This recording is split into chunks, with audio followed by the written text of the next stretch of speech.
Hello students, आज हम practice set 31 देखेंगे रंजीत सर की बुक से। Okay, so let's begin, start करते हैं। पहला क्वेश्चन है, when restoration took place in England, मतलब इंग्लैंड में रेस्टोरेशन कब आया था? तो करेक्ट आंसर यहाँ पे क्या हो जाएगा? 1660। Okay, next. जहाँ पे क्वेश्चंस इजी रहेंगे वहाँ हम जल्दी चलेंगे। ओके, जहाँ पे एक्सप्लेन करने का रहेगा एक्सप्लेन ज़रूर करेंगे वहाँ पे। अगला क्वेश्चन है, what is new classical? New classical क्या है? सो करेक्ट आंसर यहाँ पे क्या हो जाएगा? Revival of classical age. New classical क्या है? क्लासिकल एज का रिवाइवल है। Next, which period is known as the first phase of new classicism? यहाँ पे कह रहा है कि किस पीरियड को जाना जाता है first phase of new classicism के रूप में, कौन से पीरियड है? सो करेक्ट आंसर यहाँ पे क्या हो जाएगा? डी, 1660 टू 1700, 1660 से 1700 के बीच जो पीरियड है वो जाना जाता है first phase of new classicism. Okay, next, who rejected Elizabethan trends? किसने एलिजाबेथन ट्रेंड्स को रिजेक्ट कर दिया था? सो करेक्ट आंसर यहाँ पे क्या हो जाएगा? बी, न्यू क्लासिकल राइटर्स ने क्या कर दिया था? एलिजाबेथन जो ट्रेंड्स थे उसको क्या कर दिया था? रिजेक्ट कर दिया था। Next, who is the greatest poet of during the beginning phase of new classicism? यहाँ पे कह रहा है कि न्यू क्लासिसिज्म की जब शुरुआत हुई थी उस दौरान सबसे ग्रेटेस्ट पोएट कौन है?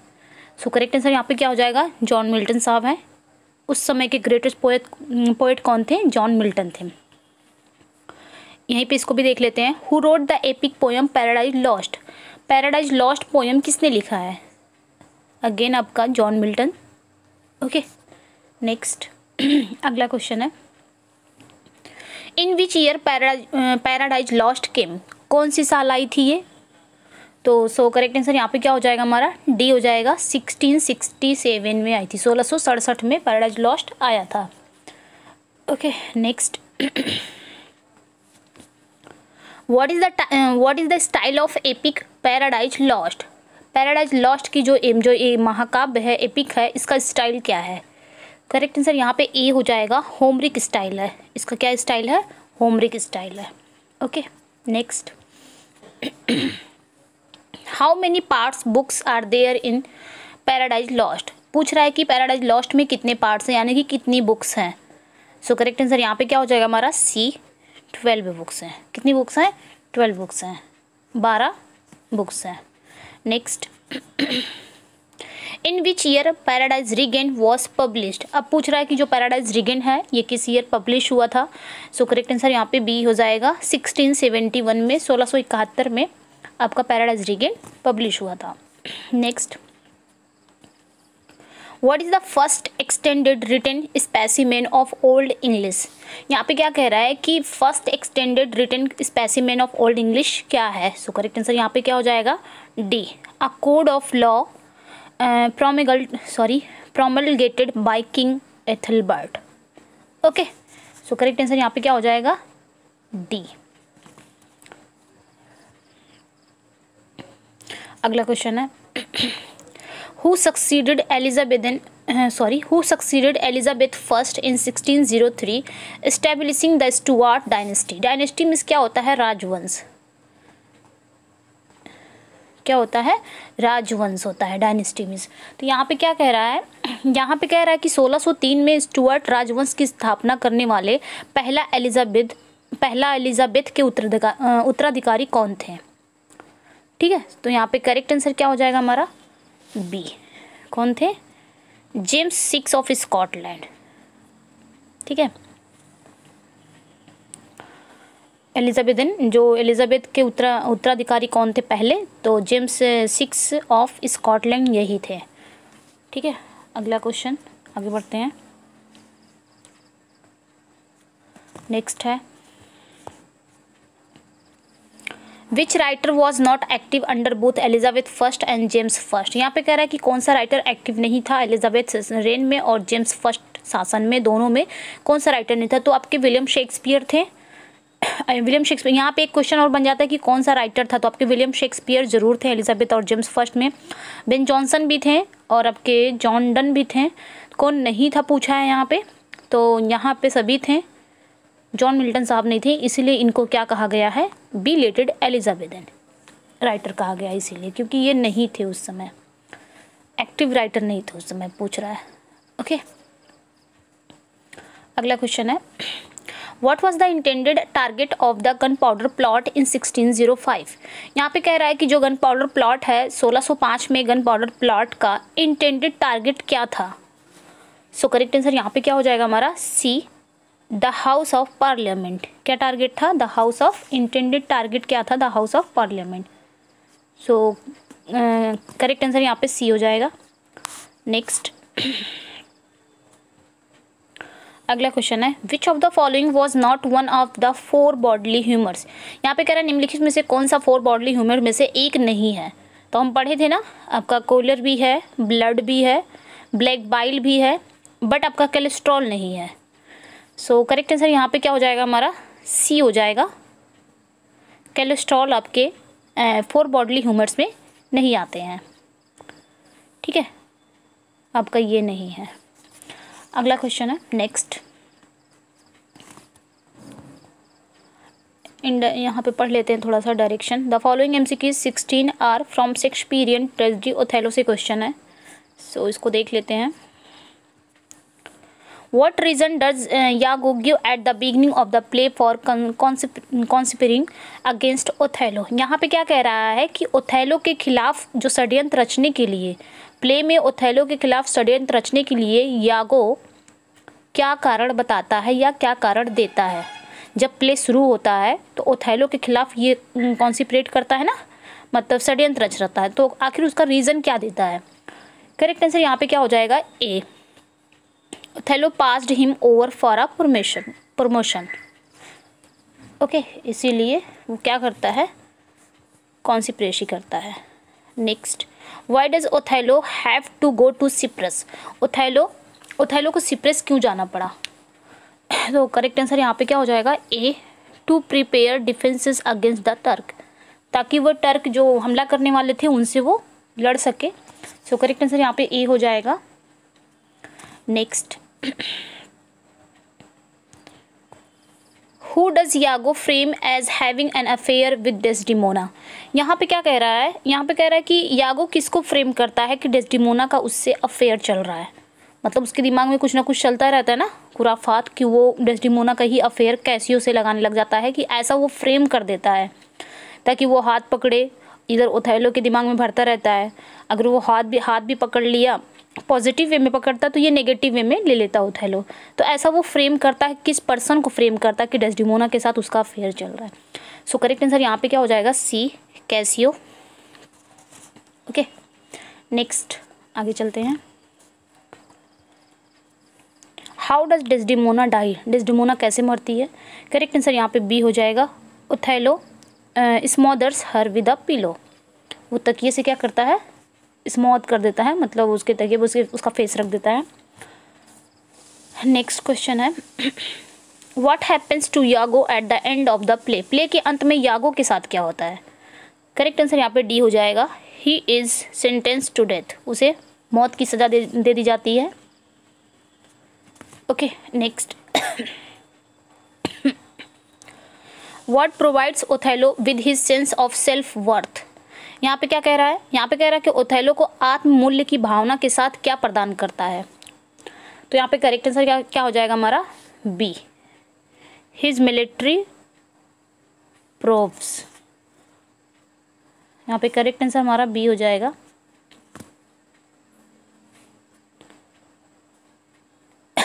आई थिंक यहाँ पे पावर होना चाहिए, खैर आगे देखते हैं। How does the play present the experience of isolation. यहाँ पे क्या कह रहा है कि प्ले जो आइसोलेशन का जो एक्सपीरियंस है उसको कैसे प्रेजेंट करता है। ये नाटक है ओथेलो, उसमें जो आइसोलेशन का एक्सपीरियंस होता है उसको कैसे प्रेजेंट करता है। सो करेक्ट आंसर यहाँ पे क्या हो जाएगा, C, as dangerous and unsustainable. Okay, correct answer यहाँ पे क्या हो जाएगा हमारा, सी हो जाएगा। अगला क्वेश्चन है,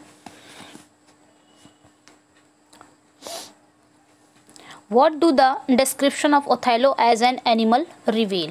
यहाँ पे क्या कह रहा है कि एक जानवर के रूप में ओथेलो के विवरण से क्या पता चलता है, मतलब एक जानवर के रूप में ओथेलो का डिस्क्रिप्शन क्या होता है। सो करेक्ट आंसर यहाँ पे ए हो जाएगा, the racism of the time. यहाँ पे करेक्ट आंसर क्या हो जाएगा, ए। नेक्स्ट अगला क्वेश्चन है, how is human evil represented in the play. यहाँ पे क्या कह रहा है कि प्ले में जो मानवीय बुराई का रिप्रेजेंट कैसे किया जाता है। रिप्रेजेंट मीन्स क्या होता है हिंदी में अगर हम बोले तो प्रतिनिधित्व, मतलब कह रहा है जो प्ले में जो मानवीय बुराई है उसको रिप्रेजेंट कैसे किया जा रहा है, उसका प्रतिनिधित्व कैसे किया जाता है। सो करेक्ट आंसर यहाँ पे आपका सी हो जाएगा, as a force of nature. Okay, यहाँ पे करेक्ट आंसर हमारा सी हो जाएगा। Next, what does the handkerchief represent to Desdemona. Handkerchief यानी कि रुमाल डेस्डिमोना को क्या रिप्रेजेंट करता है। करेक्ट आंसर यहाँ पे डी हो जाएगा, ओथेलो का लव। ठीक है, वो रुमाल कौन दिया रहता है, ओथेलो दिया रहता है, जिसका वो मतलब लव, ओथेलो का प्यार रिप्रेजेंट करता है। Next, what pattern is embroidered on the handkerchief. यहाँ पे कह रहा है कि जो रुमाल है उस पर किस टाइप का पैटर्न की कढ़ाई की गई हुई थी। सो करेक्ट आंसर यहाँ पे ए हो जाएगा, स्ट्रॉबेरीज की। कैसी कढ़ाई की गई थी, स्ट्रॉबेरीज की, वहाँ पे एक स्ट्रॉबेरीज बना हुआ था, strawberry. How is the Turkish fleet thwarted. यहाँ पे क्या कह रहा है, यहाँ पे कह रहा है कि तुर्की का बेड़ा था उसको कैसे विफल किया गया। थवार्टेड मीन्स क्या होता है, विफल करना, तो उसको कैसे विफल किया गया था। जो तुर्किश फ्लीट थे यानी कि तुर्की का जो बेड़ा था उसको कैसे विफल किया गया। सो करेक्ट आंसर यहाँ पे बी हो जाएगा, उसको विफल कौन किया था, बाय स्टॉर्म के द्वारा हो गया था। जब वो लोग लड़ने जा रहे थे, लेकिन कहाँ वो लोग मतलब वो लोग बैटल नहीं कर पाए थे क्योंकि उस समय स्टॉर्म आ गया था, तो स्टॉर्म के कारण ही तुर्की का जो फ्लीट था वो विफल हो गया था। Okay, next, What rank does Cassio holds before Othello strips it from him? यहाँ पे क्या कह रहा है कि ओथेलो के छीनने से पहले कैसियो किस रैंक पर है। तो यहाँ पे करेक्ट आंसर मतलब ओथेलो ने जो उसका जो पोजीशन था वो छीनने से पहले और ओथेलो कैसियो किस रैंक पे था। सो करेक्ट आंसर यहाँ पे क्या हो जाएगा, सी, लेफ्टिनेंट। ओके, लेफ्टिनेंट था वो। Next, Which of the following animal epithet is not applied to Othello during the play? यहाँ पे क्या कह रहा है कि प्ले के दौरान निम्नलिखित में से कौन सा जानवर उपकथा यानी कि ओथेलो पर लागू नहीं होता है। करेक्ट आंसर यहाँ पे सी हो जाएगा, सरपेंट। ये ओथेलो पे लागू नहीं होता है ये जानवर। ओके, बाकी ये तीनों होते हैं बट ये नहीं होता है। How old is यागो। यागो कितने साल का है। सो करेक्ट आंसर यहाँ पे क्या हो जाएगा, सी, 28, 28 साल का। Next, what is the beast with 2 backs. मतलब द बीस्ट विथ 2 बैक्स क्या है। करेक्ट आंसर यहाँ पे सी हो जाएगा, 2 people having 6। ओके, नेक्स्ट अगला क्वेश्चन है, what is Brabantio's position in Venice. Venice में ब्रेबेंशियो की पोजीशन क्या है। करेक्ट आंसर यहाँ पे ए हो जाएगा, सेनेटर है वो। ब्रेबेंशियो कौन था, डेस्डिमोना का father. Next, where does Iago tell Roderigo that Othello and Desdemona are sailing to from Cyprus. मतलब यहाँ पे क्या कह रहा है कि यागो रोड्रिगो को बताता है कि ओथेलो और डेस्डिमोना सिप्रस से जा रहे हैं। कहाँ जा रहे हैं। करेक्ट आंसर यहाँ पे डी हो जाएगा, मॉरिटेनिया। कहाँ जा रहे हैं, Mauritania. Next, who made the handkerchief that Othello inherited from his mother. मतलब वो रुमाल किसने बनाया था जिसको ओथेलो ने अपनी माँ से लिया था। करेक्ट आंसर यहाँ पे क्या हो जाएगा हमारा, डी, अशीबिल और female prophet. Okay, next, what first attracted Desdemona to Othello. मतलब डेस्डिमोना को जो ओथेलो से प्यार होता है, फर्स्ट अट्रैक्शन क्या होता है, किस वजह से वो ओथेलो की तरफ हो जाती है, उसका फर्स्ट अट्रैक्शन क्या होता है। सो करेक्ट आंसर यहाँ पे डी हो जाएगा, the stories he told about his past. जो स्टोरी वो अपने लड़ाई की स्टोरी बताता है उसको, डेस्डिमोना को, तो उसी वजह से वो ओथेलो की तरफ क्या हो जाती है, अट्रैक्ट हो जाती है। Okay, next, What rank does Iago what rank does Iago what rank does Iago Begrudingly hold? तो यहाँ पे क्या कह रहा है कि यागो बेशर्मी से किस रैंक पर है। बेग्रुजिंगली मीन्स क्या होता है, बेशर्मी। सो करेक्ट आंसर यहाँ पे क्या हो जाएगा, सी, एनसेन। किस रैंक पे है, एनसेन। एनसेन मीन्स क्या होता है, लांछन, ओके, या प्रतीक भी बोल सकते हैं इसको, एनसेन। अगला क्वेश्चन है, यहाँ पे कोटेशन आ गया है, इसको थोड़ा सा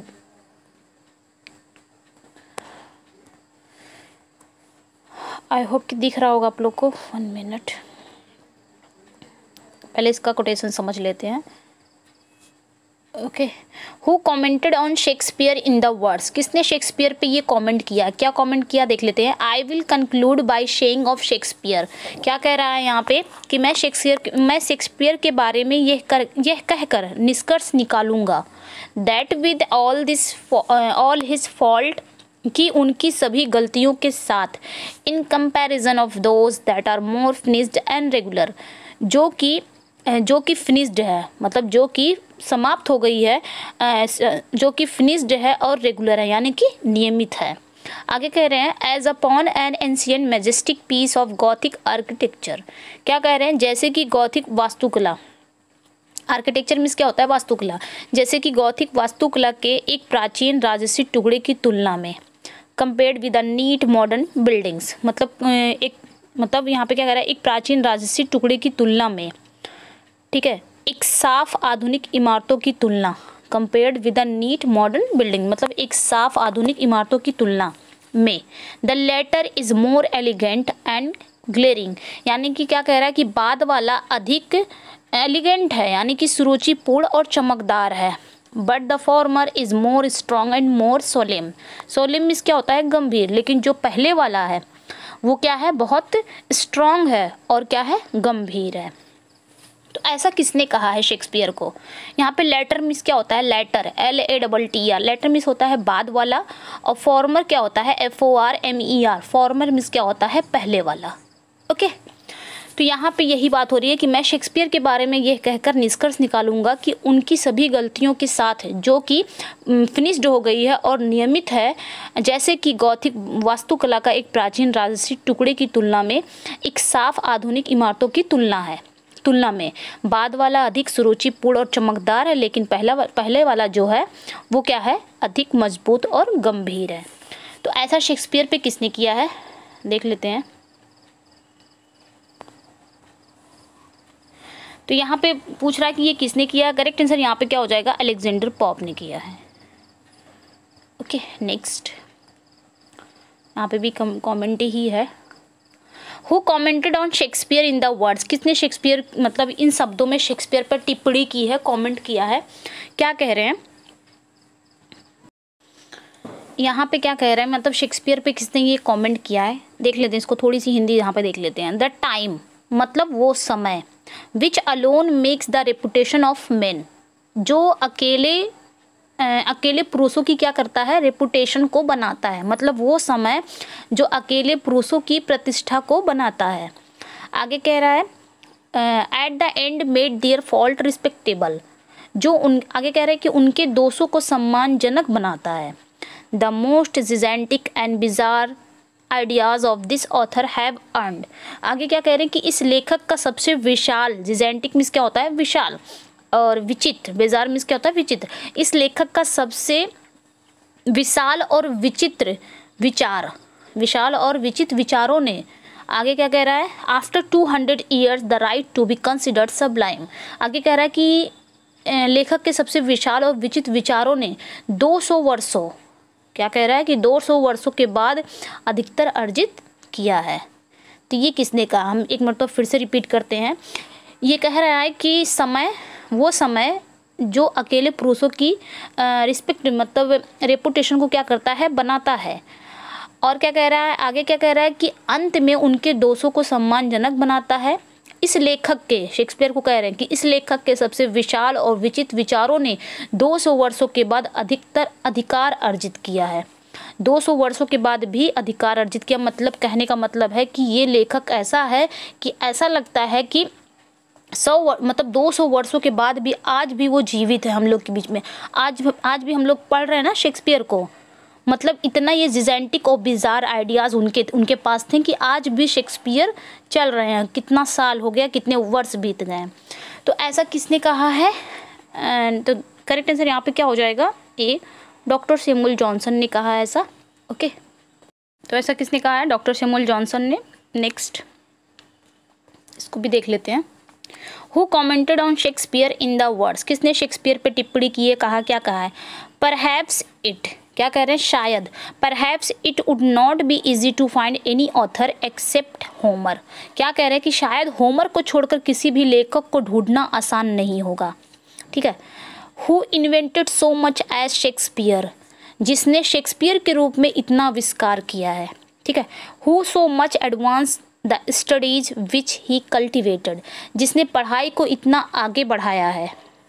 ठीक है, यहाँ पे क्या कह रहा है? जिसने पढ़ाई को इतना आगे बढ़ाया है। Or effuse so much novelty upon his age or country, या अपनी उम्र पर इतनी नवीनता डाली है या अपनी उम्र पर इतनी नवीनता डाली है या देश।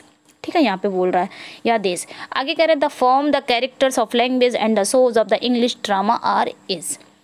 आगे क्या कह रहे हैं कि यह देश अंग्रेजी नाटक का रूप, अंग्रेजी नाटक का यानी कि इंग्लिश ड्रामा का क्या है? रूप है, फॉर्म। कैरेक्टर्स है, पात्र है। लैंग्वेज है, भाषा है। और जो सोज हैं वो उसके ही हैं, किसके हैं? तो शेक्सपियर पे किसने ये कहा है? मतलब क्या कह रहे हैं कि शायद होमर को छोड़कर किसी भी लेखक को ढूंढना आसान नहीं होगा, जिसने शेक्सपियर के रूप में इतना आविष्कार किया है, जिसने पढ़ाई को इतना आगे बढ़ाया है या अपनी उम्र पर इतनी नवीनता डाली है। या देश, अंग्रेजी ड्रामा जो है, ड्रामा का जो फॉर्म है, जो कैरेक्टर्स हैं और जो लैंग्वेज है और जो सोच, वो सब किसके हैं? उसके ही हैं। किसने कहा है? शेक्सपियर का ही है। ऐसा किसने कहा है? सो यहाँ पे करेक्ट आंसर क्या हो जाएगा हमारा? ए, डॉक्टर सैमुअल जॉनसन ने ही कहा है। ओके, नेक्स्ट अगला क्वेश्चन है who commented on Shakespeare in the words. यहाँ पे भी कह रहा है कि शेक्सपियर पे किसने कमेंट किया है? There is no pleasure greater and purer than with eyes closed accompany a Shakespeare's plays not declaimed but recited by a safe and natural voice. यहाँ पे क्या कह रहा है कि आंखें बंद करके, है ना, आइज क्लोज्ड, मतलब आंखें बंद करके शेक्सपियर के नाटक के साथ घोषित नहीं है, बल्कि एक सुरक्षित और प्राकृतिक आवाज़ द्वारा सुनाए जाने से बड़ा और शुद्ध कोई आनंद नहीं है। ऐसा किसने कहा है? सो करेक्ट आंसर यहाँ पे क्या हो जाएगा? डी, जोहान वुल्फगैंग गॉथे, मतलब गॉथे ने कहा है। नेक्स्ट अगला क्वेश्चन है Prince Hamlet is suddenly facing the need for a great action imposed upon your soul that is unable to do it। यहाँ पे क्या कह रहे हैं कि प्रिंस हैमलेट अचानक अपनी आत्मा पर लगाए गए एक महान कार्रवाई की आवश्यकता का सामना कर रहा है। ही इज़ अ ब्यूटीफुल, सामना कर रहा है। और आगे क्या कह रहे हैं? जो मतलब सामना कर रहा है, is unable to do it, जो असमर्थ है ऐसा करने के लिए। आगे कह रहे हैं he is a beautiful being that succumbs under the load he can't distance it self without it. आगे क्या कह रहे हैं कि वह एक सुंदर प्राणी है जो उस भार के नीचे झुक जाता है जिसके बिना वह खुद को दूर नहीं कर सकता है। ऐसा किसने कहा है? तो यहाँ पे क्या कह रहा है कि हु कॉमेंटेड, किसने ये टिप्पणी की है? सो करेक्ट आंसर यहाँ पे क्या हो जाएगा हमारा? डी, गॉथे ने किया है। ओके, नेक्स्ट अगला क्वेश्चन है the poem Michael is set in. जो पोयम माइकल है ये कहाँ सेट है? इसकी सेटिंग कहाँ है? करेक्ट आंसर यहाँ पे ए हो जाएगा, ग्रीन हेड GHYLL इन ग्रासमेयर वैली में। ओके, नेक्स्ट अगला क्वेश्चन है Which poem is not included with Wordsworth Lucy poems even though it is a poem that mentions a character named Lucy। यहाँ पे कह रहा है कि वर्ड्सवर्थ की कौन सी पोयम है जो लूसी पोएम्स नहीं है। हालांकि इसमें ये जो पोयम है इसमें लूसी नाम की कैरेक्टर, मतलब लूसी नाम का कैरेक्टर मेंशन है, बट ये लूसी पोयम नहीं है। कौन सी ऐसी पोयम है? लूसी पोयम नहीं, लेकिन उसमें जो कैरेक्टर है उसका लूसी नाम है। करेक्ट आंसर यहाँ पे बी हो जाएगा, लूसी ग्रे। क्या हो जाएगा? Lucy grey. ओके, ये लूसी पोएम में आपके जो लूसी पोएम्स है ना 5 पोएम्स, उसमें नहीं आता है। ये अलग से है इनका। Next, who believe that Lucy grey was a beautiful success. कौन मानता है कि लूसी ग्रे एक सुंदर सफलता थी, ठीक है। When contrasting how it is able to emphasise an incorporeal side of nature. आगे क्या कह रहा है कि जब इसके विपरीत कि ये प्रकृति के एक समावेशी पक्ष पर जोर देने में सक्षम है। And he believed that the poem, और उनका मानना था इस पोयम में, किस पोयम में, द सेलर्स मदर, और उनका सॉरी और उनका मानना था कि द सेलर मदर में जो कविता है वो क्या है, एक फेल्योर है, मतलब असफल है। For its lack of incorporeal, मतलब इसकी कमी का कारण क्या है, ऐसा किसका मानना था कि लूसी ग्रे एक ब्यूटीफुल सक्सेस है जबकि द सेलर मदर्स ये क्या है, एक फेल्योर पोयम है। आखिर इसकी कमी का कारण क्या था, ऐसा किसका मानना था। करेक्ट आंसर यहाँ पे हमारा क्या हो जाएगा, सी, मैथ्यू अर्नोल्ड का। ओके, नेक्स्ट अगला क्वेश्चन है, the poem of Wordsworth that describe a discussion between an adult poetic speaker and a little cottage girl. यहाँ पे क्या कह रहा है कि वर्ड्सवर्थ की कविता जो एक वयस्क काव्य वक्ता और छोटी बच्ची के बीच अपने साथ रहने वाले भाइयों और बहनों की संख्या। यहाँ पे हम समझ लेते हैं कि क्या कह रहा है कि द पोएम ऑफ वर्ड्सवर्थ, मतलब पोएम वर्ड्सवर्थ की जो पोएम है, that describe a discussion between an adult poetic speaker and a little cottage girl, मतलब एक एडल्ट पोएटिक स्पीकर है और एक छोटी सी बच्ची है, उनके बीच में एक डिस्कशन हो रहा है, ठीक है, about the number of brothers and sisters. अब क्या कह रहा है कि उन भाई और बहनों की संख्या के बारे में चर्चा हो रही है, हु ड्वेल विद हर, जो उनके साथ रहते थे। The poem turns on the questions of whether to account two dead sibling as part of the family. यहाँ पे क्या कह रहा है कि कविता इस सवाल पर मुड़ती है कि क्या दो मरे हुए भाई बहन को परिवार का हिस्सा माना जाए। विच इज़ द पोएम, ऐसी कौन सी कविता है। यहाँ पे कह रहा है कि वर्ड्सवर्थ की कौन सी ऐसी पोएम है जो एक एडल्ट स्पीकर है और एक छोटी सी बच्ची उसके बीच में डिस्कस हो रहा है उन भाई और बहनों की संख्या के बारे में जो उनके साथ रहते थे, लेकिन उसमें दो भाई उसमें क्या हो गए थे कि दो भाई बहन की डेथ हो गई थी। तो वही यहाँ पे वही पोयम यहाँ पे क्या कर रहा है कि पोयम क्या कर रही है, इस सवाल पर मुड़ती है कि क्या जो जिनकी डेथ हो गई है भाई बहन की, क्या उनको भी परिवार का हिस्सा माना जाए। ऐसी कौन सी पोयम है जो ये सब बात करता है। सो करेक्ट आंसर यहाँ पे क्या हो जाएगा हमारा, डी। करेक्ट आंसर यहाँ पे हमारा हो जाएगा VR7 की बात हो रही है। ओके, नेक्स्ट भाई बहन की बात होगी, जिसमें भाई बहन की संख्या के बारे में बात होती तो VR7 में ही होता है। Okay, which poem of Wordsworth says that books are just barren leaves. यहाँ पे क्या कह रहा है कि वर्ड्सवर्थ की कौन सी कविता है जो कहती है, जो किताबें हैं कहती है कि that books are just barren leaves, कि किताबें क्या है, सिर्फ एक बैरन लीव्स के समान है, एक बैरन लीव्स है। दैट प्रोवाइड इम्पटी नॉलेज, जो हमें क्या करती है, एक खाली नॉलेज देती है, इम्पटी नॉलेज देती है, मतलब किताबें हमको नॉलेज नहीं देती है, खाली नॉलेज देती है। आगे कह रहा है and that nature is the best teacher, और जो नेचर है वो सबसे अच्छा टीचर है, which can teach more about human evil and good. आगे क्या कह रहा है कि जो नेचर है वो सबसे अच्छा टीचर है जो हमें ह्यूमन मनुष्य के बारे में, एविल बुराइयों के बारे में और उसके मतलब अच्छाइयों के बारे में बताती है। वर्ड्सवर्थ की ऐसी कौन सी पोएम है। तो वहाँ पे करेक्ट आंसर यहाँ पे क्या हो जाएगा, C, the table turn. Okay, table turn ये पोएम हमें बताती है कि किताबें क्या हैं, केवल बैरन लीव्स हैं, उनसे हमें केवल क्या मिलता है, इम्पटी नॉलेज, वो हमें नॉलेज नहीं देती है, और जो नेचर है वो बेस्ट टीचर है जो हमें ह्यूमन एविल एंड गुड यानी कि अच्छाई के बारे में बताती है। ओके, यहाँ पे books are just barren leaves, यहाँ पे कौन सी फिगर ऑफ स्पीच है। अगर इसमें देखा जाए तो इसमें मेटाफर है, बुक को क्या बना दिया गया है, डायरेक्ट बैरन लीव्स बना दिया गया है। अगर यहाँ पे लाइक लगा होता और एज लगा होता कि books are just like barren leaves, इस तरह होता तो ये सिम्पली बन जाता कि बुक्स क्या है, एक बैरन लीव्स की तरह है, बट यहाँ पे क्या कर दिया कि बुक्स बैरन लीव्स ही हैं। ये आपका मेटाफर हो गया। Next, the preface to the lyrical ballads manifesto of romantic moment by William Wordsworth doesn't include. यहाँ पे क्या कह रहा है कि जो लिरिकल बैलेट्स का प्रीफेस है, लिरिकल बैलेट्स को और किस नाम से जाना जाता है, manifesto of romantic moment. William Wordsworth में कौन सा उसमें इंक्लूड नहीं है? विलियम वर्ड्सवर्थ के द्वारा जो लिरिकल बैलेट्स का प्रीफेस है उसमें क्या इंक्लूड नहीं है, देख लेते हैं क्या इंक्लूड नहीं है। ये सारे ही हैं, हम डायरेक्ट करेक्ट आंसर पे चलते हैं। तो इसमें करेक्ट आंसर क्या हो जाएगा? D, the proper history of Mankind is man. यही इंक्लूड नहीं है, बाकी ये आपके तीनों इंक्लूड हैं। यहाँ पे पूछा था कौन सा नहीं है। ओके, तो यहाँ पे आपका डी है, डी इज करेक्ट हियर, यहाँ पे हो जाएगा। ओके, डजंट इंक्लूड पूछा है। आगे चलते हैं next. Which French author lavishly praised Paradise Lost in 1727 when writing of epic poetry? यहाँ पे क्या कह रहा है?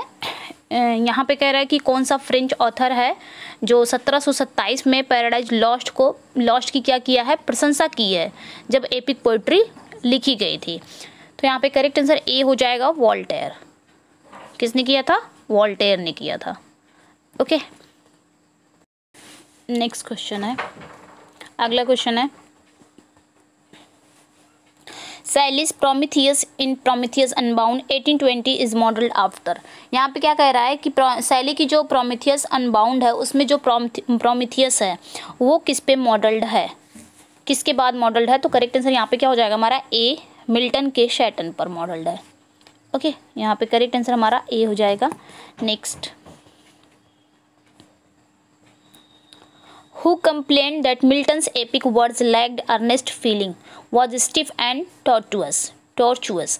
यहाँ पे क्या कह रहा है कि किसने शिकायत की है कि मिल्टन की महाकाव्य कविता में गंभीर भावना का अभाव है?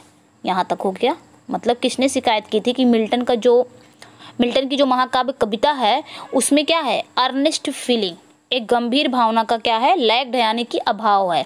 आगे क्या कह रहा है? वॉज स्टिफ एंड टॉर्चुअस, कठोर और कपटपूर्ण था।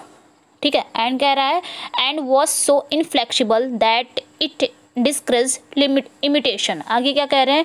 और इतना इनफ्लेक्सिबल था कि ये नकल हतोत्साहित करता था, इमिटेशन को क्या करता था? डिस्करेज करता था। ऐसा किसकी शिकायत है? मिल्टन के एपिक महाकाव्य कविता पे। करेक्ट आंसर यहाँ पे क्या हो जाएगा? मतलब कि यहाँ पे क्या कह रहा है? मिल्टन की जो एपिक वर्ड्स है महाकाव्य कविता में गंभीर भावना का अभाव था, कठोर और कपटपूर्ण था और इतना ज़्यादा अनफ्लेक्सिबल था कि ये इमिटेशन को क्या करता था? डिस्करेज करता था, हतोत्साहित करता था। ऐसे किसकी शिकायत है मिल्टन के एपिक वर्ड्स पे? करेक्ट आंसर यहाँ पे हमारा बी हो जाएगा, टी.एस. इलियट का। Okay, next, in which of work Milton content that the basis of marriage in compatibility if the partners are no longer compatible, he argue the marriage is in effect dissolved। यहाँ पे क्या कह रहा है कि in which of work Milton contents, अपने किस work में मिल्टन का तर्क है कि the basis of marriage is compatibility, मतलब विवाह जो मैरिज है वो मैरिज जो शादी का आधार अनुकूलता है। आगे कह रहा है if the partners are no longer compatible, मतलब अगर तुम्हारा पार्टनर अब साथ नहीं है, शादी के बाद भी तुम्हारा पार्टनर साथ नहीं है, ही आर्ग्यू, तो उनका तर्क है the marriage is in effect dissolve, तो ये शादी प्रभावी रूप से भंग हो गई है। तो मिल्टन ने अपने किस वर्क में शादी उदी के बारे में बताया है? तो यहाँ पे करेक्ट आंसर क्या हो जाएगा हमारा? A, the doctrine and discipline of divorce में उन्होंने बताया है। ठीक है, ये कहा है कि जो शादी है, शादी के आधार जो हमारा शादी का बेस है वो अनुकूलता है। यदि शादी के बाद आपका जो जीवन साथी वो आपके साथ नहीं है तो ये उनका मानना था कि शादी वो क्या हो गई? पूरी तरह से खराब हो गई है, डिसॉल्व हो गई है, मतलब भंग हो गई है। ओके, तो ऐसा उन्होंने अपने इस वर्क में कहा है। नेक्स्ट क्वेश्चन है The following lines and taken from "O dark, dark, dark, amid the blaze of noon, irrecoverably dark, total eclipse, without all hope of day"। तो यहाँ पे ये जो लाइनें आपकी हैं डार्क डार्क डार्क, इसको याद कर लो। डार्क डार्क मीन्स क्या होता है? अंधेरा। तो अंधेरा किस में है? कॉमर्स में तो होगा नहीं, पैराडाइज लॉस्ट में भी नहीं होगा, लिसिडास में भी नहीं है। जाहिर सी बात है, सैमसन जब अंधा हो जाता है तो उसके लिए सारी चीज़ें क्या हो जाती हैं? डार्क डार्क हो जाती हैं। सब कुछ अंधेरा होता है। इसी तरह इसको आप याद कर सकते हैं। ओके, क्योंकि सैमसन में जो सैमसन एगोनिस्टिस में जो सैमसन था वो क्या हो जाता है, ब्लाइंड हो जाता है, तो उसके लिए सारी, जहाँ दिन हो चाहे रात, उसके लिए क्या हो जाती है, सारी चीज़ें डार्क डार्क हो जाती हैं। सो इस कोटेशन को आप ऐसे याद कर सकते हैं। ओके, ये बीच की लाइन है। Next, you mob the most compatible thing under the sun. You are the thing that pelts the weak, kicks women, hurls down free speech. This is today, that tomorrow brain you have done, spirit not the least of it. These lines from the part of the play. ये play की line है। किस play की line है ये? Correct answer यहाँ पे क्या हो जाएगा हमारा, सी। यहाँ पे ऊपर ही मॉब दिया गया है, यू मॉब। ओके, तो ये द मॉब की ही लाइन है। नेक्स्ट, अगला क्वेश्चन है, the lesson underlying this play is that in the ordinary course of the life idealism should not be carried too far because it does not play to be an extreme idealist in the world of realities. The play is, ऐसा play कौन है? ठीक है, मतलब the lesson underlying this play, इस play का जो lesson है वो अंडरलाइंग है, is that in the ordinary course of the life. ऐसा कौन सा प्ले है? करेक्ट आंसर यहाँ पे हमारा क्या हो जाएगा, C, a bit of love. अगला क्वेश्चन है, the play is a social tragedy based upon caste feeling. यहाँ पे क्या कह रहा है कि ये जो प्ले है ये जातिगत भावनाओं पर आधारित है, एक सामाजिक ट्रेजेडी है, एक कास्ट फीलिंग पर ये बेस्ड है ये प्ले, और एक सोशल ट्रेजेडी है ये प्ले। आगे कह रहा है the subject of this tragedy, मतलब इस ट्रेजेडी का जो विषय है वो क्या है, is that strong family tradition and Prestige must be maintained at all cost, should not be सेक्रीफाइड for any feelings. तो समझ लेते हैं इसका क्या है, कि इस ट्रेजेडी का विषय यह है कि मजबूत पारिवारिक परंपराओं और प्रतिष्ठा को हर कीमत पर बनाए रखा जाना चाहिए। ठीक है, बनाए रखा जाना चाहिए और किसी भी भावना के लिए बलिदान नहीं किया जाना चाहिए, ये बोल दिया। Conscience can be सेक्रीफाइड eight the alter of family Prestige and tradition. आगे क्या कह रहा है कि प्रतिष्ठा और परंपराओं के लिए वेदी पर विवेक की बलि दी जा सकती है। ऐसा कौन सा प्ले है? तो आप बस इतना ही याद रखिए कि ये कास्ट फीलिंग पर बेस्ड है, यानी कि जातिगत भावनाओं पर आधारित है। ऐसा कौन सा प्ले है? तो कास्ट यहाँ पे आप याद कर लीजिएगा कि कास्ट फीलिंग पर कौन सा प्ले बेस्ड है, ये गोल्सवर्दी का है। तो करेक्ट आंसर यहाँ पे एल्डेस्ट सन हो जाएगा, उसमें कास्ट दिखाता है। ओके, गोल्सवर्दी का जितना भी प्ले उनकी थीम याद करना ज़रूरी रहता है। तो यहाँ पे ये जो एल्डेस्ट सन है ये कास्ट फीलिंग पर ही बेस्ड है, जो कि एक सोशल ट्रेजेडी है। इसमें क्या होता है कि इस ट्रेजेडी का ये विषय है कि जो मजबूत पारिवारिक परंपराएं होती हैं और जो रेपुटेशन होती है वो हर कीमत पर बनाए रखे जाना चाहिए। इसमें ये चीज़ की बात है कि अगर हम अमीर हैं, हमारी परंपराएं ऐसे हैं, तो हमको उसको ख़राब नहीं करना है। इस प्ले में ये चीज़ें दिखाती हैं। अगर दूसरा कास्ट है तो दूसरे कास्ट में, इसमें लव का है कि दूसरे कास्ट से वो लव कर लेता है, सो वही चीज़ें यहाँ पे बताई है। ओके, सो करेक्ट आंसर यहाँ पे ए हो जाएगा। Next, a type of stanza और a complete poem consisting of 4 line. मतलब एक स्टैंजा है और यानी कि एक कंप्लीट पोएम है जिसमें कितनी लाइनें हैं, 4 लाइनें हैं। तो इस कॉल्ड क्या होगा वो? करेक्ट आंसर यहाँ पे बी हो जाएगा, क्वाट्रेन। एक स्टैंजा भी है या फिर एक कंप्लीट पोएम बोल सकते हो जो आपकी 4 लाइन की होती है, उसे क्या कहते हैं? क्वाट्रेन। क्वाट्रेन आपकी 4 लाइन को बोलते हैं। 4 लाइन की लाइन को क्वाट्रेन, 3 लाइन की लाइन को टर्सेट, 6 लाइन की लाइन को सस्टेट और 8 लाइन की लाइन को ऑक्टेव। सो करेक्ट आंसर यहाँ पे B is correct here. Okay, next, अगला क्वेश्चन है, a method of proving the falsity of a premise by showing that its logical consequence is absurd or contradictory। यहाँ पे क्या कह रहा है कि किसी आधार की असत्यता को साबित करने की एक विधि, मतलब किसी आधार की असत्यता को क्या करना, मतलब एक झूठ को साबित करने की एक विधि, यह दिखाकर कि उसका जो तार्किक परिणाम है वो क्या है, कि उसका जो लॉजिकल कॉन्सिक्वेंस है यानी कि उसका जो तार्किक परिणाम है वो क्या है, एब्सर्ड है यानी कि बेतुका है, या फिर क्या है, कॉन्ट्राडिक्टरी है यानी कि विरोधाभासी है। ऐसा कौन सा मेथड है? करेक्ट आंसर यहाँ पे ए हो जाएगा, रिडक्टियो एड एब्सर्डम। इसमें क्या होता है, ये किसी आधार की जो असत्यता होती है यानी कि जो झूठ होती है उसको साबित करने के लिए एक विधि होती है, ठीक है। और ये दिखाया जाता है कि उसका जो तार्किक परिणाम है वो क्या है, एब्सर्ड है और विरोधाभासी है, मतलब कॉन्ट्राडिक्टरी है। करेक्ट आंसर यहाँ पे ए हो जाएगा, reductio ad absurdum. Next, a name given to some or something that is not there or its real or official name। सबको पता है कि एक नाम दिया जाता है किसी वस्तु या किसी चीज़ को जो उसका रियल नेम नहीं होता है बल्कि ऑफिशियल नेम होता है। तो करेक्ट आंसर यहाँ पे क्या हो जाएगा, ए, सोब्रिक्विट। ओके, जैसे आपके शेक्सपियर का नाम क्या दिया गया है, सोब्रिक्विट, बार्ड ऑफ एवॉन, उसी तरह। नेक्स्ट है, a form of arguing in which two statement are use to prove that is a third statement is true. मतलब ये एक ऐसी फॉर्म है, एक बहस की, आर्ग्यू करने की एक ऐसी फॉर्म है जिसमें दो स्टेटमेंट क्या होते हैं, ये प्रूव किए जाते हैं, मतलब प्रूव करने के लिए यूज किया जाता है कि जो तीसरा स्टेटमेंट है वो क्या है, ट्रू है। फॉर एग्जाम्पल से समझते हैं, क्या कह रहा है कि ऑल ह्यूमन्स आर मॉर्टल, सारे ह्यूमन्स क्या है, मॉर्टल है। मॉर्टल मीन्स क्या होता है, मरणशील, जो आपके सारे ह्यूमन्स हैं वो मरणशील हैं। दूसरा स्टेटमेंट क्या कह रहा है, आई एम अ ह्यूमन, मैं भी एक ह्यूमन हूँ। फिर तीसरा स्टेटमेंट क्या कर रहा है, देयरफॉर आई एम मॉर्टल, इसलिए मैं भी क्या हूँ, मरणशील हूँ।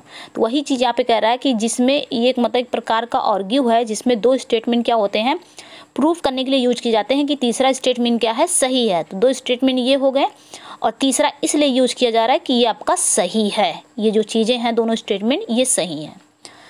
तो करेक्ट आंसर यहाँ पे क्या हो जाएगा, बी, साइलोजिज्म उसे बोलते हैं, जिसमें दो स्टेटमेंट प्रूव करने के लिए किए जाते हैं कि तीसरा स्टेटमेंट सही है, उसे साइलोजिज्म बोलते हैं। Okay, next, needless repetition of an idea, statement और word generally considered to be a fault of style. यहाँ पे क्या कह रहा है कि किसी भी आइडिया या स्टेटमेंट या वर्ड को अनावश्यक रिपीटेशन होना, बार बार, मतलब अनावश्यक, उसकी कोई ज़रूरत नहीं है, लेकिन किसी भी आइडिया, स्टेटमेंट या वर्ड को बार बार रिपीट करना, अनावश्यक रिपीट करना, आमतौर पर क्या कहलाता है, ये किसी शैली की दोष माना जाता है, किसी स्टाइल का फॉल्ट माना जाता है। एग्जाम्पली ग्रेशिया क्या कह रहा है, they arrived one after the other in succession. ये क्या कहलाता है, जो किसी की आइडिया, स्टेटमेंट या वर्ड हो, वर्ड की नीडलेस रिपीटेशन होती है, वो क्या कहलाता है। करेक्ट आंसर यहाँ पे डी हो जाएगा, टॉटोलॉजी। ओके, नेक्स्ट, अगला क्वेश्चन है, the meaning of 1923, principles of literary criticism 1924, practical criticism 1929 and the philosophy of rhetoric 1936 are popular books of. ये सारी बुक्स किसकी हैं, meaning, principle of literary criticism, ये सारी बुक्स किसकी हैं। करेक्ट आंसर यहाँ पे ए हो जाएगा, आर रिचार्ड्स की हैं सारी बुकें। ओके, नेक्स्ट, अगला क्वेश्चन है, Who is considered to be a founder of the New Criticism School of Literary Criticism? किसे New Criticism School of Literary Criticism का फाउंडर माना जाता है। करेक्ट आंसर यहाँ पे आपका सी हो जाएगा, जॉन क्रू रैनसम को। ओके, किसे माना जाता है, जॉन क्रू रैनसम को। अगला क्वेश्चन है, Who has authored the popular books?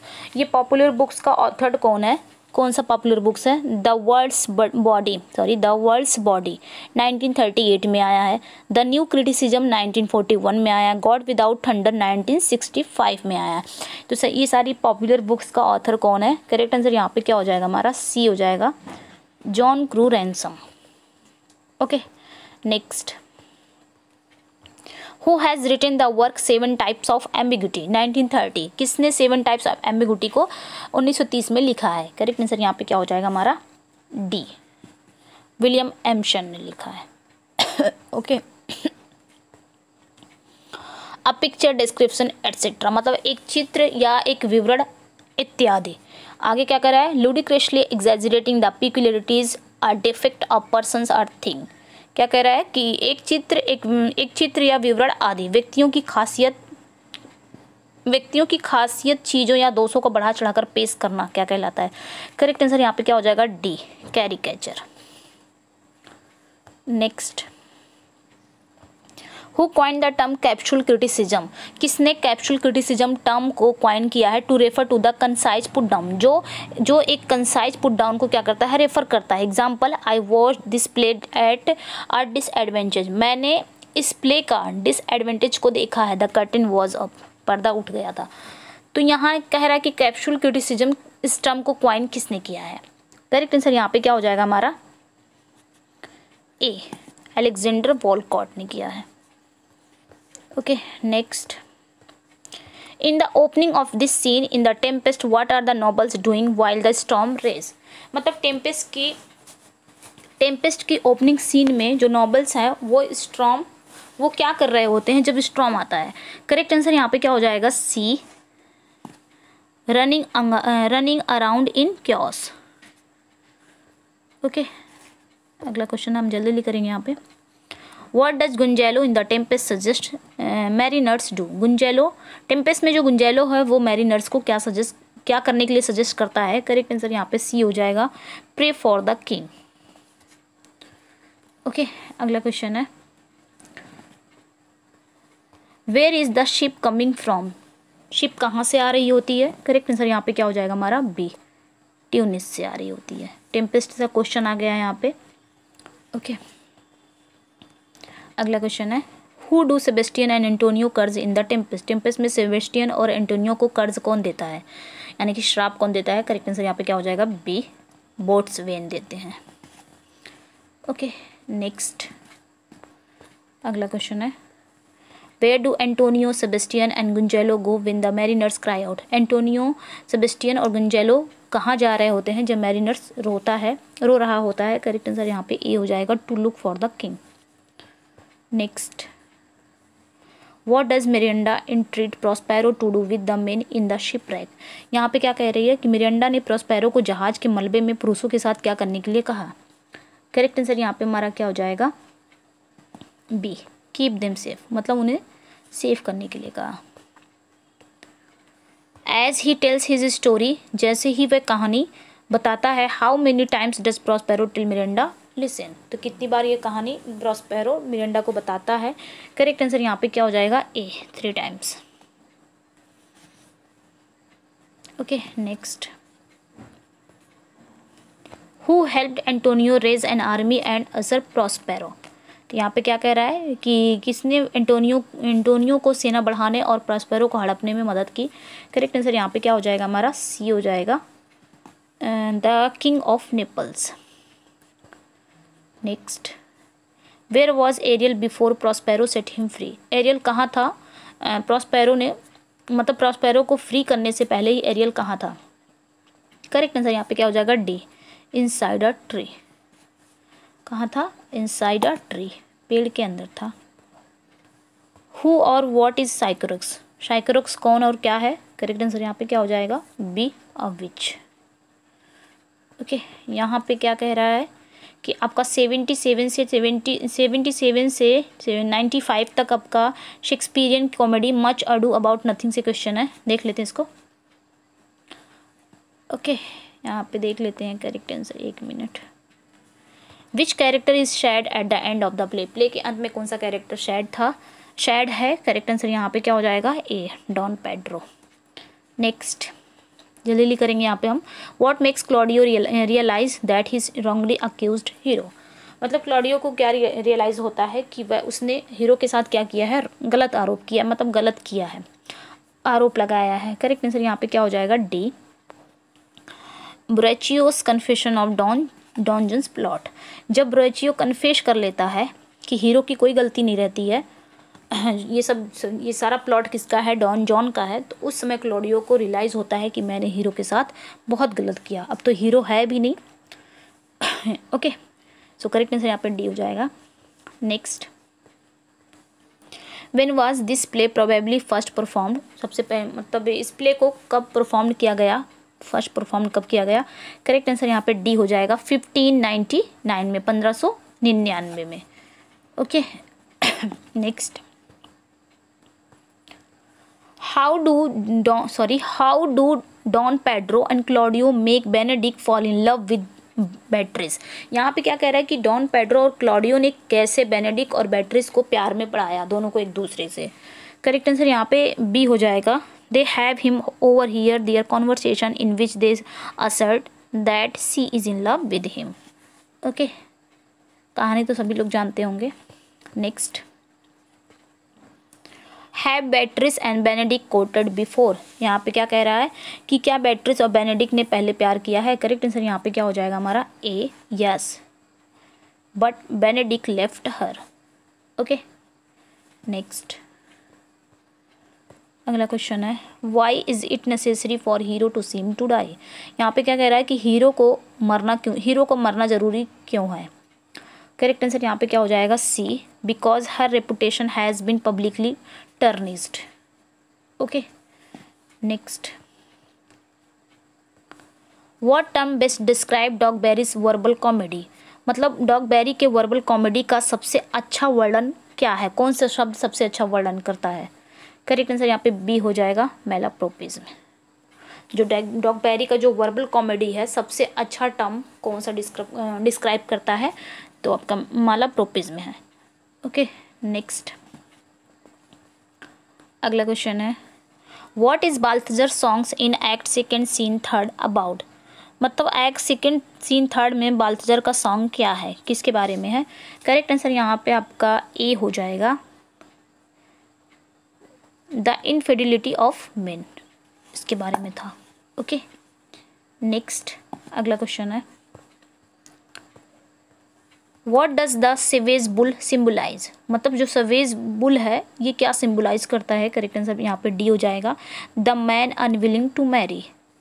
ठीक है, नेक्स्ट अगला क्वेश्चन है who is the most socially powerful person in the play. मतलब प्ले में सबसे मोस्ट सोशली पावरफुल पर्सन कौन है। करेक्ट आंसर यहाँ पे सी हो जाएगा, डॉन पेड्रो। नेक्स्ट आगे चलते हैं in the absence of credible evidence to the contrary who must be viewed as the author of Shakespeare plays. यहाँ पे करेक्ट आंसर क्या हो जाएगा हमारा, करेक्ट आंसर यहाँ पे हमारा हो जाएगा D, William Shakespeare. Okay, in the absence of credible evidence to the contrary, मतलब absence of credible evidence of contrary में we must be viewed as the author of Shakespeare plays. तो यहाँ पे करेक्ट आंसर क्या हो जाएगा हमारा, William Shakespeare. Okay, next along with as you like it and 12th night much ado about nothing shares what characteristic। यहाँ पे कह रहा है कि as you like it 12th night के साथ साथ much ado about nothing भी कौन सा कैरेक्टरिस्टिक शेयर करता है। करेक्ट आंसर यहाँ पे हमारा क्या हो जाएगा सी, नो डेथ। इसमें भी आपके जैसे as you like it में किसी की डेथ नहीं होती है, ना ही 12th night में, तो मच अडो अबाउट नथिंग में भी सेम वही कैरेक्टरिस्टिक है, इसमें भी किसी की डेथ नहीं होती। जो हीरो की डेथ का प्लॉट रहता है वो झूठा रहता है। अगला क्वेश्चन है the plot of much Ado About nothing shares many features with Shakespearean comedy. यहाँ पे कह रहा है कि मच अडू अबाउट नथिंग का जो प्लॉट है वो शेयर करता है बहुत सारी फीचर्स को, बहुत सारी विशेषताओं को, कौन से शेक्सपियरियन कॉमेडी के साथ। करेक्ट आंसर यहाँ पे ए हो जाएगा, द विंटर्स टेल। ओके, ये सब तो इजी क्वेश्चंस हैं। The plot of much Ado About nothing also share significant element. मतलब मच अडू अबाउट नथिंग का जो प्लॉट है वो एक सिग्निफिकेंट एलिमेंट को शेयर करता है विद शेक्सपियरियन ट्रेजेडी। कौन सी शेक्सपियरियन ट्रेजेडी के साथ। करेक्ट आंसर बी हो जाएगा, Romeo and Juliet. Next the courtship between which two characters makes Much Ado About Nothing so memorable. यहाँ पे करेक्ट आंसर क्या हो जाएगा ए हो जाएगा, Benedick and Beatrice. Okay, next in what country does Much Ado About Nothing take place. मतलब कौन सी कंट्री में मच अडू अबाउट नथिंग का कौन सी कंट्री में था, सेटिंग था। करेक्ट आंसर यहाँ पे बी हो जाएगा, इटली में। Next at the start of the play Leonardo is preparing to welcome home his friend from. Play के शुरुआत में ही लियोनार्डो अपने दोस्त के घर आने का स्वागत कर रहा है, कहाँ से। करेक्ट आंसर यहाँ पे क्या हो जाएगा हमारा ए, वॉर से। ओके, यहाँ पे करेक्ट आंसर क्या हो जाएगा हमारा A. Next after Claudio leaves Hero at the altar Hero's family tells everyone that. तो यहाँ पे क्वेश्चंस बहुत इजी हैं। हमारा करेक्ट आंसर यहाँ पे Hero died of grief. Okay next, who are the local heads of public, मतलब जो लोकल हेड्स ऑफ पब्लिक वो कौन है? करेक्ट आंसर यहाँ पे क्या हो जाएगा हमारा? D, डॉगबेरी and वर्जिस। ये local heads of public police थे, सॉरी पुलिस है। नेक्स्ट है अगला, eight the end of the play के अंत में how many couples get married in total, कितने कपल्स की शादी होती है प्ले के अंत में? करेक्ट आंसर यहाँ पे क्या हो जाएगा? बी, 2 ही कपल्स की शादी होती है, हीरो और क्लॉडियो की, और किसकी? बेनेडिक्ट और बेट्रिस की होती है। ओके सो करेक्ट आंसर यहाँ पे हमारा क्या हो जाएगा? बी। नेक्स्ट है अगला क्वेश्चन है, अगला क्वेश्चन क्या कह रहा है? Which character has a suspicious nature, कौन सा कैरेक्टर एक सस्पिशियस नेचर है? दैट सी जो देखता है them easily tricked by evil rumours and hasty to take revenge. Correct answer यहाँ पे ए हो जाएगा, क्लॉडियो है। ओके नेक्स्ट अगला क्वेश्चन है, who is the nobleman from Aragon that sometimes referred as a prince, मतलब एरेगन से जो नोबलमैन वो कौन है जो कभी कभी उन्हें एज ए प्रिंस रेफर्ड किया जाता है? करेक्ट आंसर यहाँ पे सी हो जाएगा, डॉन पेड्रो। नेक्स्ट क्वेश्चन है, हु इज़ एंटोनियो, एंटोनियो कौन है? सो करेक्ट आंसर यहाँ पे क्या हो जाएगा हमारा? हीरोज अंकल, हीरो के अंकल हैं। नेक्स्ट है, in recent production of the play which character is sometimes stage as John Don's lover. यहाँ पे करेक्ट आंसर क्या हो जाएगा हमारा? तो यहाँ पे करेक्ट आंसर क्या हो जाएगा, मतलब प्ले के रिसेंट प्रोडक्शन में कौन सा कैरेक्टर कभी कभी एज ए डॉन जॉन्स के लवर के रूप में स्टेज होता है, स्टेज किया जाता है? करेक्ट आंसर यहाँ पे क्या हो जाएगा? सी, कॉनरेड। ओके नेक्स्ट अगला क्वेश्चन है, in the sentence athletes is his favourite sport, यहाँ पे पूछ रहा है कि एथलीट्स आपका इसकी पार्ट्स ऑफ स्पीच क्या है? एथलीट्स इज, तो एथलीट यहाँ पे क्या है? करेक्ट आंसर यहाँ पे क्या हो जाएगा? ए, नाउन ही है, क्योंकि इसके बाद सब्जेक्ट, ये सब्जेक्ट है, सब्जेक्ट के बाद वर्ब आया है, तो सब्जेक्ट कोई आपके नाउन या प्रोनाउन ही बनते हैं। सो यहाँ पे प्रोनाउन तो है नहीं, तो ये नाउन हो गया। अगला क्वेश्चन है, in the sentence all the officers should respect one another, one another क्या है? तो आपका करेक्ट आंसर यहाँ पे हमारा क्या हो जाएगा? वन अनदर आपका प्रोनाउन है। ओके कौन सा प्रोनाउन है? रेसिप्रोकल प्रोनाउन है। आपका रेसिप्रोकल प्रोनाउन क्या होता है? ईच अदर होता है और वन अनदर होता है। ईच अदर आप 2 व्यक्तियों या वस्तुओं के लिए करते हैं, अब वन अनदर 2 से अधिक व्यक्तियों या वस्तुओं के लिए किया जाता है। तो ये आपका प्रोनाउन हो गया, कौन सा? रेसिप्रोकल प्रोनाउन है। Okay next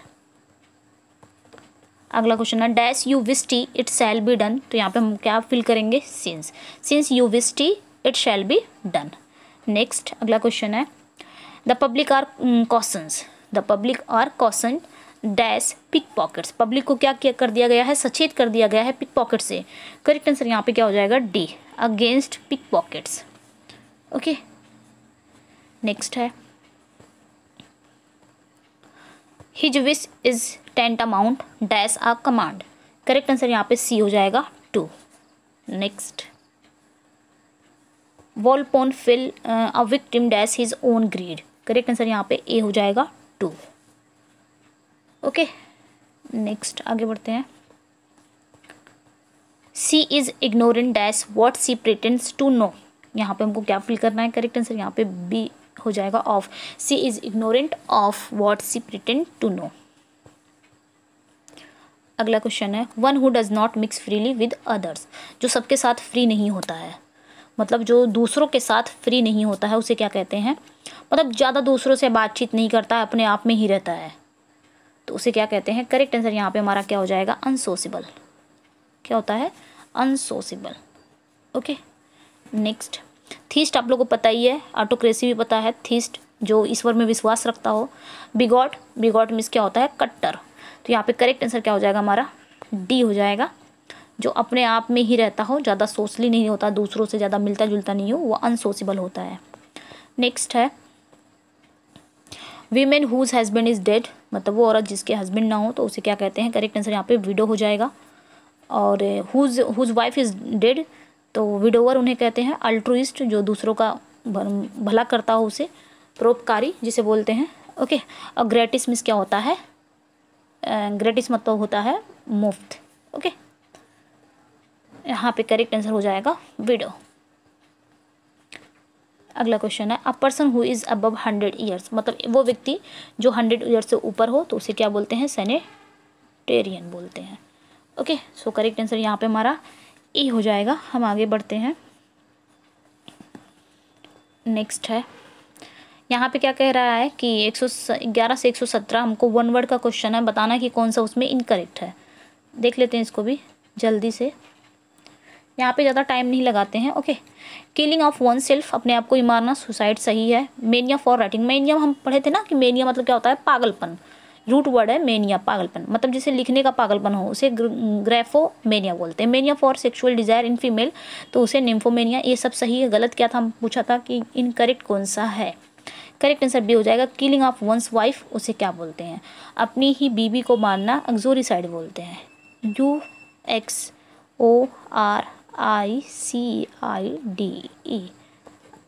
एक्सोरिसाइड। साइड यहाँ पे साइड मिस होता है, इसका रूट वर्ड क्या है, साइड मिस हत्या ही होता है। ओके, तो यहाँ पे करेक्ट आंसर हमारा बी हो जाएगा। नेक्स्ट अगला क्वेश्चन है, यहाँ पे कह रहा है mania delusion that one has become God, उसे थ्यूमेनिया। ओके, सही है, थ्यूमेनिया बोलते हैं। Medical examination of a dead body उसे पोस्टमार्टम बोलते हैं, ये भी सही है। मेडिसिन विच लेसन्स पेन, तो यही हमारा गलत है, हमारा यहाँ पे सी में ही एरर है। इसमें एरर कहाँ है, सी में। मेडिसिन विच लेसन्स पेन उसे क्या बोलते हैं, उसे बोलते हैं एनोडाइन, रेनोडाइन नहीं एनोडाइन। देख लेते हैं क्या बोला जाता है, ANODYNE,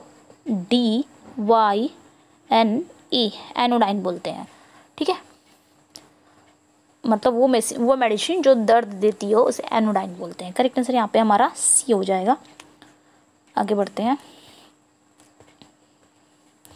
यहाँ पे क्या कह रहा है, मॉर्निंग प्रेयर, जो मॉर्निंग प्रेयर होता है उसे मैटिंग बोलते हैं, सही है। One who has suddenly gained new wealth, वह जो अचानक ही उसके पास बहुत सारे पैसे आ जाते हैं उसे क्या बोलते हैं, तो ये इसी में हमारे गलती है, उसे सरवेन्यू नहीं परवेन्यू बोलते हैं, PERVENU, परवेन्यू बोलते हैं। अचानक ही जिसके पास बहुत सारे धन आ जाएं उसे बोलते हैं परवेन्यू। ओके, तो इसी में एरर था, क्या एरर था ये भी हम देख लिए हैं। बाकी सब आपका यहाँ पे सही है, ये भी सही है, ये भी सही है, ये भी सही है। गलत यही आपका बी ही था, ये आपका एरर था, यहाँ पे सरवेन्यू नहीं होगा परवेन्यू होगा। नेक्स्ट है अगला क्वेश्चन है, यहाँ पे क्या कह रहा है, वन हु हेट्स मैनकाइंड, जो मैनकाइंड से ही नफरत करे, मिसैंथ्रोप, सही है। मिश मतलब मिसो मतलब होता ही है, मिशन मतलब होता ही आपका नफरत करना। दूसरा कह रहा है one who hates the institution of marriage, उसे मिसोगैमिस्ट बोलते हैं, जिसको शादी से ही नफरत हो। गैमी मतलब होता ही है शादी, और मिसो मतलब क्या होता है, नफरत करना। आगे क्या कह रहा है यहाँ पे, one who is bad in spelling, जो स्पेलिंग में बुरा हो उसे क्या कहते हैं, तो यही हमारा एरर पार्ट है, यही हमारा एरर पार्ट है। तो इसे क्या बोलेंगे, जो स्पेलिंग में बुरा हो तो उसे कार्टोग्राफिक बोलेंगे। ओके, CARTO, कार्टो, आगे हम नीचे लिख देंगे ग्राफिक। ओके, उसे जो स्पेलिंग में बुरा हो उसे क्या कहेंगे, कार्टोग्राफिक बोलेंगे। ओके, बाकी नीचे वाला भी सही था, आगे देख लेते हैं। यहाँ पे कह रहा है इसमें कौन सा एरर है, देख लेते हैं इसको। पहला ही एरर है, one who is more interested in himself, जो अपने आप में ही इंटरेस्टेड है उसे क्या बोलते हैं, उसे इंट्रोवर्ट बोलते हैं, एक्सट्रोवर्ट नहीं बोलते हैं। इंट्रोवर्ट होता है जो ज़्यादा घुलता मिलता नहीं है दूसरों से, अपने आप में ही रहता हो, ज़्यादा बाहर भी नहीं जाता, ना किसी से मिलता जुलता हो, अपने आप में ही इंटरेस्टेड हो बंदा, उसे क्या बोलते हैं, इंट्रोवर्ट बोलते हैं, एक्सट्रोवर्ट नहीं बोलते हैं। तो पहला ही हमारा गलत था। सो हमने देख ले यहाँ पे क्या होना चाहिए। ओके, इसी में गलती थी। और यहाँ पे देखिए one who is more interested, जो दूसरों में इंटरेस्ट है उसे एक्सट्रोवर्ट बोलते हैं, सही है। One who is more than 100 years old, centenarian, ये भी सही है। One who looks at the dark side of things, pessimist, ये सब पता ही है। तो हमारा पहला ही एरर था, क्या आना चाहिए वो भी हम पढ़ लिए हैं। नेक्स्ट है अगला क्वेश्चन है, यहाँ पे क्या कह रहा है, one who loves all and sundry, उसे फिलेंथ्रोपिस्ट कहते हैं, मतलब जो सभी से प्रेम करता हो, सही है। वन हु लव्स बुक, तो जो किताबों से प्रेम करता हो उसे बिब्लियोफाइल। यहाँ पे फाइल रूट वर्ड है, फाइल का मतलब होता है लव करना, प्रेम करना। ओके, तीसरा कह रहा है one who loves creating humour, तो यहाँ पे ह्यूमरिस्ट, ये भी सही है। यहाँ पे हमारा डी में ही एरर है, देख लेते हैं क्या एरर है यहाँ पे डी में। डी में one who passes through the gate without taking permission, मतलब जो गेट को पास करना बिना किसी परमिशन के, उसे क्या कहते हैं, उसे ट्री पाशर बोलते हैं। ओके, यहाँ पे ट्रेस पोर्टर दिया हुआ है ना, बस यहाँ पे क्या करना है, trace passes, PASSER, sorry trace passer बोलते हैं। ओके, तो TRESPASSER, ट्रेस पासर। नेक्स्ट अगला क्वेश्चन है, यहाँ पे क्या कह रहा है, यहाँ पे क्या कह रहा है कि one who pays too much attention to his cloth and appearance, उसे डैंडी बोलते हैं, सही है। One who plays a game for pleasure not professionally, amateur बोलते हैं। One who pretends illness to escape duty, उसे मैलिंगर बोलते हैं, सही है। तो यहाँ पे गलत क्या हमारा डी है, देख लेते हैं इसको, डी में ही एरर है यहाँ पे। अब क्या एरर है भी देख लेते हैं। One who sneaks into a country, उसे क्या बोलेंगे, उसे बोलेंगे इनफिल्ट्रेटर। यहाँ पे डिफिल्ट्रेटर है ना, बस आपको क्या कर देना है, इनफिल कर देना है, इनफिल्ट्रेटर, TRATOR। ओके, यहाँ पे डिफिल था, बस आपको इनफिल कर देना है। ओके, सो करेक्ट आंसर यहाँ पे हमारा डी हो जाएगा। आगे देख लेते हैं, यहाँ पे 118 से 122 फॉरेन वर्ड है, इसमें भी पूछा है कि कौन सा इनकरेक्ट है, देख लेते हैं इसको। यहाँ पे क्या गलत है, तो आपका कैनोसर मतलब होता है डिसर्निंग जज, सही है। कॉपडिएटेड मतलब sudden over through of a government, ये भी सही है। तीसरा कह रहा कॉपडी थिएटर, थेट्रिकल ट्रिक और अनएक्सपेक्टेड इवेंट, ये भी सही है। कॉपडी ग्रेस, यही हमारा गलत है। तो देख लेते हैं यहाँ पे क्या आना चाहिए, हमारे डी पार्ट में ही एरर है। कॉपडी ग्रेस मतलब क्या होता है, डेथ वारंट नहीं होगा, ब्लो होगा, बस इसकी जगह पे क्या कर देना है, ब्लो कर देना है, डेथ ब्लो। ओके, नेक्स्ट अगला क्वेश्चन है 119 में देखते हैं। यहाँ पे क्या कह रहा है, क्रीडे कोयर मतलब हार्ट फेल्ट अपील, सही है। कैरिकुलम विटे, इसे रिज्यूमे बोलते हैं, सही है। Cuisine the kind of cooking produce, ये भी सही है। कजार, यही गलत है हमारा, बाकी तीनों सही है, तो यही गलत है। कजार मीन्स क्या होता है, तो हम देख लेते हैं। यहाँ पे ऑटोक्रेटिक टीचर नहीं होता है, लीडर होता है। ओके, ऑटोक्रेटिक लीडर, टीचर नहीं होगा। तो यहाँ पे एरर था, क्या होना चाहिए वो भी हम पढ़ लिए हैं। नेक्स्ट आगे बढ़ते हैं, 120 का क्या देख लेते हैं इसको। कह रहा है debut first appearance as performer, सही है। De facto in fact dictum saying judgement divide एट एम्पेरा, यही गलती है आपका, डी पार्ट में ही एरर है। डिवाइड एट एम्परा मतलब क्या होता है, डिवाइड एंड रूल, तो डिवाइड यहाँ पे है, एंड भी है, बस ईट आ गया, यहाँ पे क्या कर देना है आपको, रूल कर देना है, RULE, divide and rule. Divide एट एम्परा मीन्स क्या होता है, divide and rule. Okay, next अगला क्वेश्चन है, यहाँ पे क्या कर रहा है, ड्रामेटिस पर्सोने कैरेक्टर्स इन अ ड्रामा, सही है। यहाँ पे बी पार्ट में ही गलत है। फ्लैग्रेंटे डेलिक्टो, इसका क्या मतलब होता है, तो इसका मतलब होता है इन द फैक्ट नहीं है, यहाँ पे बस क्या कर देना है, इन द एक्ट। ओके, फ्लैग्रेंटो डेलिक्टो मतलब होता है इन द एक्ट। बाकी genre kind branch of literature, haiku 17 syllables का पोएम है, उसे बोलते हैं हाइक्यू, तो ये भी सही है। ओके, नेक्स्ट है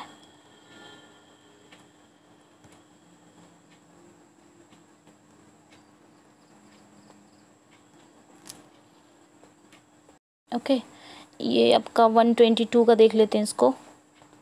यहाँ पे होई प्लोई द कॉमन पीपल, सही है। ह्यूब्रिस प्राइड एरोगेंस, ये भी सही है।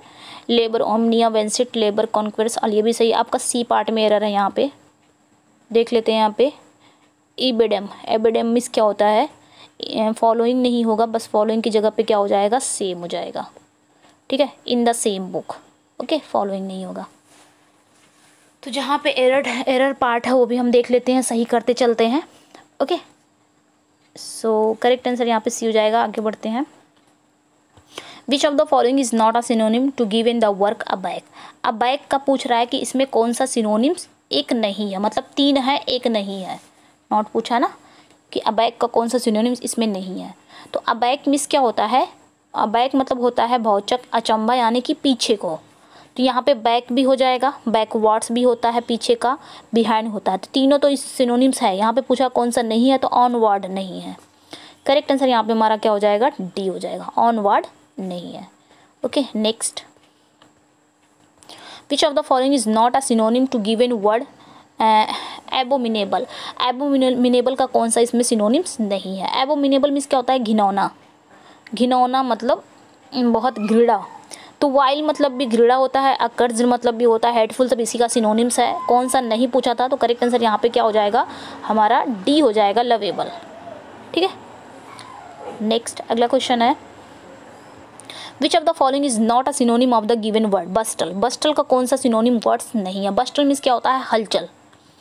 तो कौन सा इसमें नहीं है आपका, फ्लरी मतलब भी हलचल होता है, हेस्ट मतलब जल्दी, सब इसके ट्यूमल्ट, सब इसका मतलब सिनोनिम्स है। तो कौन सा नहीं पूछा था, स्लोनेस। यहाँ पे करेक्ट आंसर क्या हो जाएगा हमारा, स्लोनेस। ओके स्टूडेंट्स, तो ये थे 125 क्वेश्चन आपके ये थे 125 क्वेश्चन। आपको कैसे लगे, और आई होप कि आप लोग को आज आवाज़ सही जा रही होगी, है ना। अपना फीडबैक ज़रूर दीजिएगा, ये भी बताइए कि आवाज़ आपकी, मतलब आज हमारी आवाज़ सही गई है, आप लोग को सुनाई दे रहा है कि नहीं दे रहा है, आवाज़ स्लो है या फिर सही है। ओके अपना फीडबैक ज़रूर दीजिएगा, और अगर चैनल पे नए हैं तो चैनल को सब्सक्राइब करिए, वीडियो को लाइक एंड शेयर ज़रूर करिएगा। Thank you for watching. मिलते हैं नेक्स्ट वीडियो में। पढ़ते रहिए, खुश रहिए। Okay thank you.